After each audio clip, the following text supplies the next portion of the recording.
Bonjour à tous. Eh bien voilà, troisième épisode de l'aventure dans les bois en mode survie douce, comme je disais la dernière fois. Cette fois-ci, j'ai pensé à prendre mon super manuel hop, qui s'appelle, ah bah là on voit à l'envers, Vivre en pleine nature de François Couplan. Vraiment très joli ouvrage. Je me suis aperçu que j'avais beaucoup parlé de ma motivation et de mes convictions la dernière fois, mais peu de mon expérience et de mon quotidien. Du coup, cette fois-ci, je vais essayer de combler le petit vide et de vous raconter un peu comment je vis au quotidien. Voilà, et j'aurai aussi deux, trois choses à préciser par rapport à ce que je disais dans ma dernière vidéo. Donc, eh bien, la petite routine s'est installée. J'ai chopé un petit rythme pour pouvoir, là ça doit faire 4 5 jours, je ne sais plus exactement. J'ai chopé un petit rythme pour pouvoir meubler les journées, parce que je suis un peu comme ça. À la base, faut que je meuble pour pas sentir le vide dans mon existence. Et c'est quelque chose auquel j'essaye d'échapper, mais ça se fait difficilement. Et puis aussi peut-être pour me rassurer, parce que quand on est dans la nature, au contact des éléments, eh bien, c'est parfois la confiance dont je parlais dans la dernière vidéo, la foi, c'est quelque chose qui m'importe beaucoup. Et en même temps, si j'en parle, ça veut dire que je suis encore en train de travailler dessus. Autrement, j'en parlerai même plus, ce serait une évidence pour moi. Et donc voilà, rythmer le quotidien, c'est une manière aussi de, de se donner une certaine assurance, quelque chose comme une sécurité. Donc le matin, ce matin d'ailleurs, je suis resté longtemps dans mon duvet. Je n'avais pas envie de me lever. J'étais bien dans mon duvet. Euh, la nuit est pas toujours très facile puisque je mets assez longtemps à m'endormir. Je me tourne dans tous les sens. Ça c'est certainement lié au fait que je m'alimente moins que d'habitude et que quand on est en jeûne ou en jeûne intermittent, on a moins besoin de dormir et du coup les nuits passent plus doucement. Donc le matin j'aime bien rester dans mon lit, dans mon petit duvet pendant un moment. Là je ne sais pas quelle heure il était parce que je ne regarde pas l'heure dans la journée, mais ce matin j'ai dû me lever vers peut-être 9 10 heures, ce qui est quand même fort tard pour moi. Le soleil n'avait pas encore atteint ma tente. J'ai fait mes petits exercices comme tous les matins, yoga et puis un peu des exercices de réveil musculaire parce que je suis tout engourdi. Les sources chaudes, c'est fou comme ça engourdit les muscles. Je me fais, je crois là, une espèce de détox géante entre les sources chaudes, à peu près 2 heures de bain par jour à 57 degrés. Il y a une personne hier qui avait mesuré la température dans le bain où on était. Donc ça fait quand même assez chaud. Et d'ailleurs, quand je ressors de là, je suis épuisé à n'avoir rien fait pendant 1 heure.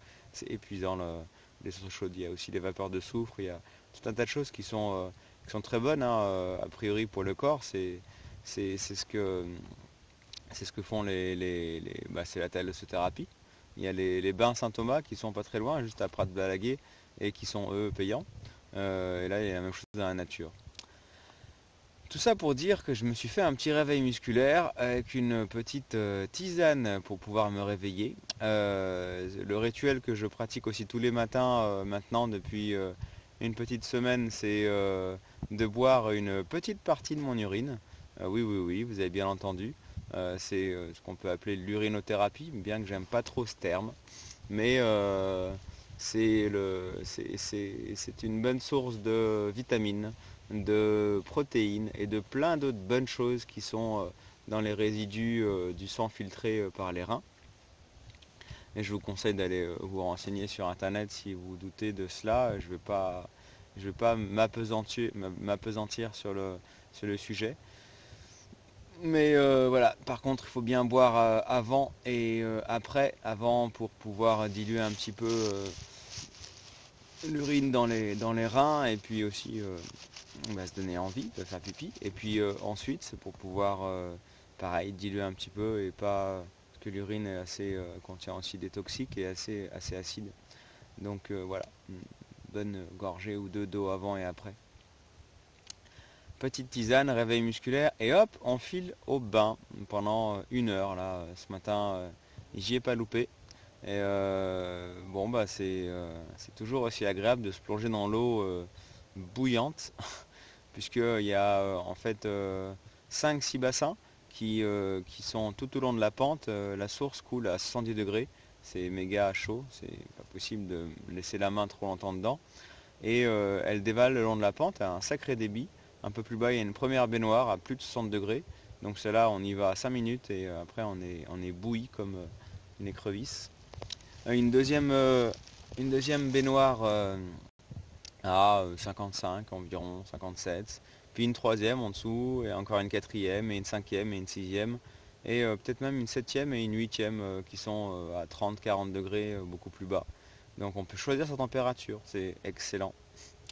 Du coup, pour ma part, c'est en général la deuxième que j'affectionne particulièrement parce qu'elle a aussi une belle petite cascade qui fait quand même 1 ou 2 mètres et on peut se faire un massage du dos à l'eau chaude. C'est excellent. Ça redonne de l'énergie. Voilà. Donc ça c'était mon programme du matin. Ensuite, je reviens à mon campement et je prépare mes affaires pour me faire une petite balade dans la nature à la recherche de ma pitance. Là, en ce moment, c'est à peu près à ce moment-là que je tourne mes petits témoignages vidéo, juste avant d'aller me balader. Donc là, c'est le cas aujourd'hui. Je me suis trouvé un petit endroit dans les bois avec un copain bouleau, un magnifique bouleau que vous pouvez voir là, qui est quand même méga grand et joli. C'est un copain. J'ai découvert hier et j'ai grimpé dedans, c'était cool. Et ensuite voilà, une balade pour trouver quelques trucs à manger. D'ailleurs je vais vous raconter un peu ce que j'ai trouvé hier, est-ce que je me suis fait à manger. Et puis ensuite je reviens à mon campement et là je mange vers 3-4 heures en général, peut-être 4-5 heures des fois, je sais pas parce que j'ai pas trop notion de l'heure et du temps. Mais au soleil je vois que j'ai encore bien de bonnes heures pour pouvoir faire la sieste, corriger les 3 copies parce qu'il faut bien aussi que je continue à travailler. J'ai des copies de mes élèves qui m'attendent, donc il faut que j'en corrige quelques-unes et puis je le fais avec plaisir. Ça me permet de voir autre chose que ma petite nature sauvage et ma petite personne.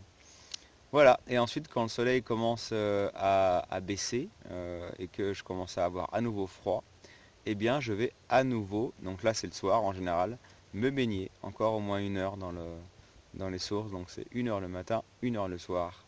Et puis quand la nuit tombe, j'imagine que ça doit être vers 8 heures, 7-8 heures, quelque chose comme ça, je retourne à mon campement et je me fais un petit feu avec le bois que j'ai trouvé dans la journée.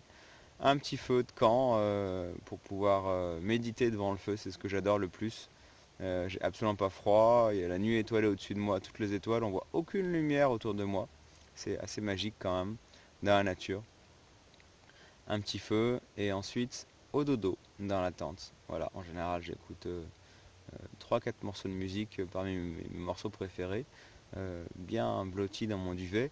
Et après, bye bye. La nuit tombe et le dodo avec. Et je me réveille le lendemain matin et c'est reparti. Donc voilà, mon petit rituel quotidien, ce qui me permet de meubler ma journée. Je sais qu'il y en a qui fonctionnent beaucoup plus au feeling, chaque jour étant différent. Moi, pour l'instant, j'ai encore ce petit besoin de rituel et de sécurité. Voilà. Autrement, qu'est-ce que j'ai trouvé de beau dans la nature ces jours-ci, depuis la dernière vidéo? Alors, j'ai trouvé ça. Ça, c'était hier. Est-ce qu'on va le voir? Bon, ça a un peu flétri parce que du coup, je l'ai trouvé après avoir mangé. Donc, je ne l'ai pas fait à manger. C'est de l'oseille sauvage qui fait partie de la famille des rumex. Des rumex, il y en a plein de sortes. Il y en a des crépus, des montagnes, plus ou moins amères. Et l'oseille, le rumex oseille, il est assez acidulé, assez sucré, il est très bon. On peut le manger cru comme ça, ou on peut le faire cuire avec les aliments, ça les relève. On peut aussi l'utiliser dans les salades, c'est génial. Et j'ai trouvé aussi, du pourpier, et oui, du joli pourpier qui est excellent à manger cru dans les salades. Il a un petit goût sucré. Tout se mange dans le pourpier, la tige, les feuilles. Génial, je suis bien content. Aujourd'hui, je vais pouvoir me faire ça. Et j'ai trouvé aussi, alors ça,